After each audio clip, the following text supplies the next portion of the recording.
Entina amintsika manaraka kosa ireo vaovao tapatapaka.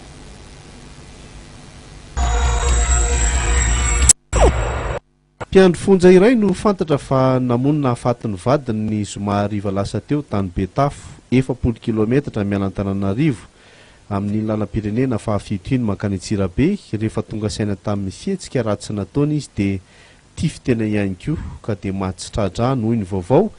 Ny voraka angamba ny lohany eritreritra ireo zaza minan-tany nateraka tamin'ny vehivavy ka dia nipakevitra ny tsy hisy ny velona koa ny tenany.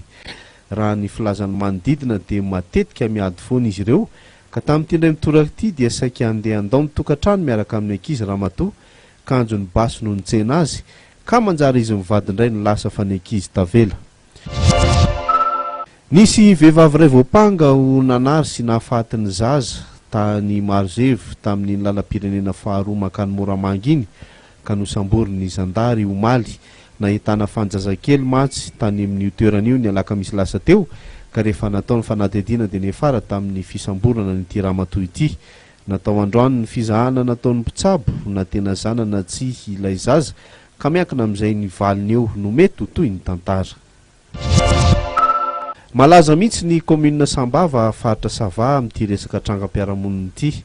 Na ny kodora torian'ireo marary any amin'ny hopitaly aza hangalarin'ireo jiolahy. Raha vao tsy misy marary dia fa lasa raha vao variana ny rehetra hoy ny vaovao avy any. Voaterafiana ny kodoro mba tsy hisy hangalatra noho izany. Marihana fa mirongatra ny vakitrano ny toerana efa mambolana maro izay.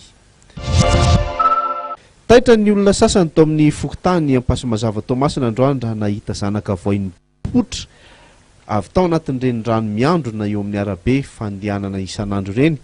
Efa latsaka raha teo ny ranonorana any amin'ny renivohitra ny faritra Atsinana ankehitriny. Voay kely mbola azo ny tanana vezina.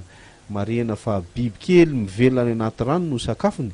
Tandremiana ny tongotra zany rehefa mandalo rano sao voaketoka ny ankiho kely. Marihana fa voarara ny lalàna ny miompy ireny ratsy raha azona lalana manokana.